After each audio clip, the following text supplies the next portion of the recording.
വലിയ ചുവടുവയ്പ്പുകൾ വലിയ ചില ചരിത്രമായിട്ട് മാറും. അല്ലെങ്കിൽ പിന്നത്തേതിൽ എന്ത് ചെയ്യും? ദൈവത്തിനത് വലിയൊരു ദൈവത്തെ വലുതായി പ്രസാദിപ്പിച്ച ചില കാര്യങ്ങളായ ചില ചെറിയ ചുവടുവയ്പ്പുകൾ മാറും. ചിന്തിച്ച ഒരു കാര്യമാണ്, ഏലിയാവിന്റെ കാലഘട്ടത്തിൽ വലിയ ക്ഷാമം ഉണ്ടായി. നമുക്ക് ആ സംഭവം അറിയാം. അങ്ങനെ ഇസ്രായേലിൽ ഒരുപാട് പേർ എന്ത് ചെയ്തു? ഈ ക്ഷാമത്തിന്റെ പരിണിത ഫലം അനുഭവിച്ചു. എന്നാൽ ഇസ്രായേൽ ജാതിയിൽ പെടാത്ത സീദോനിലുള്ള സാരാഫാത്തയിലുള്ള ഒരു വിധവയുടെ അരികിലേക്ക് എന്ത് ചെയ്തു? കർത്താവ് ഏലിയാവിനെ അയക്കുന്നു. ഏലിയാവ് അവിടെ ചെല്ലുമ്പോൾ ആ വിധവ എന്ത് ചെയ്യാണ്? തനിക്കും മകനും വേണ്ടി ഭക്ഷണം ഉണ്ടാക്കി കഴിച്ചതിന് ശേഷം എന്ത് ചെയ്യുക? മരിക്കാൻ ആഗ്രഹിച്ച് കാത്തിരിക്കുമ്പോൾ ഏലിയാവ് ആ വീട്ടിലേക്ക് കടന്നു ചെന്നിട്ട് ഞാൻ ചിന്തിച്ചൊരു കാര്യം, വളരെ രസകരമായ ഒരു കാര്യം അതിനകത്തുണ്ട്. ഒരു ദൈവദാസൻ അല്ലെങ്കിൽ ഒരു ഉപദേശി ദൈവത്തിന്റെ അഭിഷേകത്തിന് എന്ത് ചെയ്തു? ആ വീട്ടിലേക്ക് കടന്നു ചെന്നു.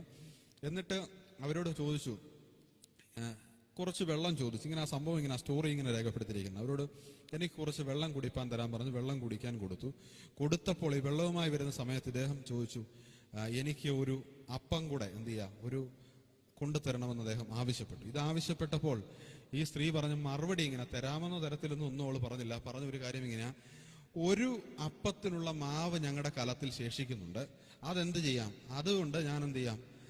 ഭക്ഷണം ഉണ്ടാക്കി കഴിച്ചിട്ട് ഞാനും എൻ്റെ മകനും കൂടെ മരിക്കാനായിട്ട് കാത്തിരിക്കുക, അല്ലെങ്കിൽ അവസാനത്തെ അപ്പം കഴിച്ചിട്ട് മരണത്തിന് വേണ്ടി കാത്തിരിക്കാൻ വേണ്ടി പോവുകയാണ് ഈ ഫാമിലി. അല്ലെങ്കിൽ തൻ്റെ ചുരുക്കി പറഞ്ഞാൽ മരിക്കാൻ പോകുന്നവന്റെ അപ്പം ചോദിക്കുന്ന ഒരു പ്രവാചകനെ അവിടെ കാണുന്നത്. അപ്പൊ ഈ പ്രവാചകൻ തിരിച്ചു പറഞ്ഞ മറുപടി, നീ ഒരു കാര്യം ചെയ്യുക, ആ ഒരപ്പം എനിക്കുണ്ടാക്കിക്കൊണ്ട് തന്നതിന് ശേഷം നീയും നിന്റെ മകനും ഭക്ഷിച്ചോളാൻ.